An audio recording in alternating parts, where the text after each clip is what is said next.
Oftentimes, when we try to heal the traumas of our past, we look at past relationships and sometimes things that happen in our childhood.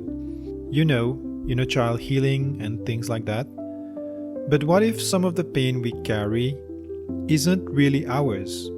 What if that sadness that hits us out of nowhere, that anger we can't really explain, or that fear of speaking up, what if those emotions began long before we were born?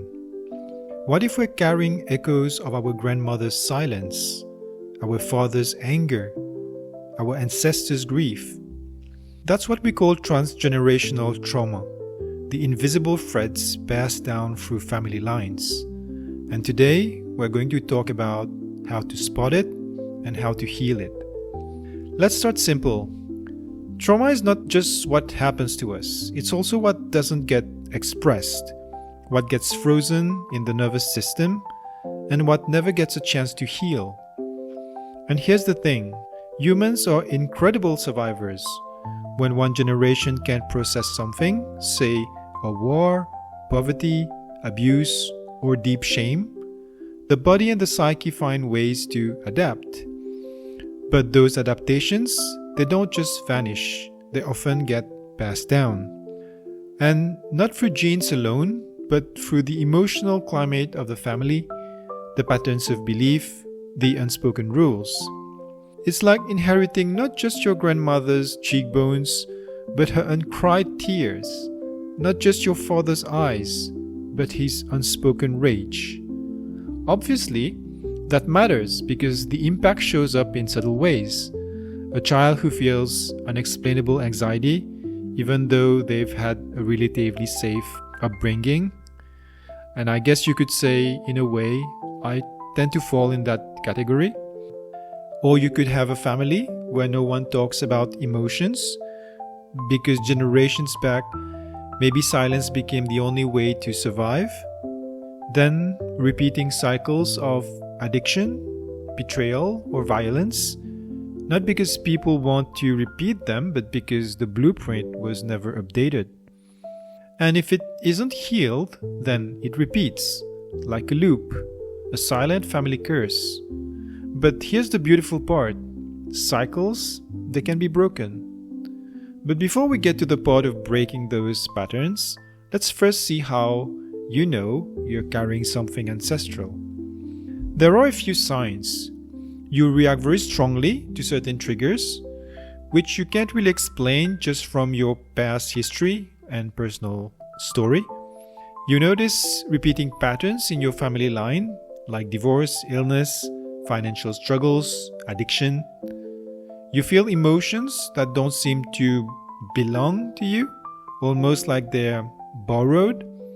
Although I have to say, in this case, you could also be an empath, picking up energies and emotions of other people around you. So sometimes it's kind of subtle. You might just notice a heaviness. And yeah, it's not always clear-cut, but if we take some time to look within, I think we know deep inside when something, like an emotion of fear, doesn't really belong to us. Now, here's the good news. You're not doomed to carry this forever. In fact, your very awareness of it might mean you are the one in your family line chosen to transform it. So how do we heal? Let's consider some of the steps. The first is awareness. Start by noticing. You could ask, is this mine? Or could it be older than me? Then, be compassionate. This isn't about blaming your parents or your grandparents. They did what they could with what they had. That's always how I like to think about my own parents. They just did their best, right? And often their silence or anger could actually have been their survival strategy. So yeah, understand, don't blame. Thirdly, let's look at some practical exercises. You could try journaling, like writing letters to your ancestors, expressing the feelings they could not, or meditation, visualizing meeting an ancestor and returning their burdens, with love, of course. Or something that I learned about fairly recently, family constellations. These are powerful therapeutic practices that reveal hidden patterns across generations. It's basically some kind of role play where several people, sometimes strangers, take on the characters of key persons in your life, including those who may have already passed. And they actually feel the emotions of these people. It's like a reenactment of what has happened in the past, providing an opportunity to bring to the surface old wounds and heal them. I've yet to participate in one of those, and to be honest, I'm not a big fan of groups, but I've known 2 persons who have and reported being transformed by the experience. So if one day you have the chance to try one of those, by all means, go for it. Now, let's imagine a little story. Imagine a woman in her 30s struggling with constant anxiety. She can't understand why, because her own childhood wasn't particularly traumatic. But then she goes to therapy and uncovers that her grandmother had been forced to flee her home during war, leaving behind everything she knew. That fear had lived on, unspoken, but passed down like a heirloom. When this woman finally spoke about it, cried it, and honored her grandmother's pain, something shifted. The anxiety wasn't gone overnight, but it was much less intense. So here's the deeper truth. When you heal, you're not just healing yourself, you're healing forward and backward through time and space.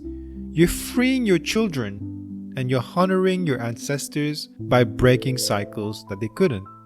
You become the bridge, the cycle breaker, the living proof that pain doesn't have the final word. So next time you feel something heavy inside you, pause. Ask, is this mine or is this older than me?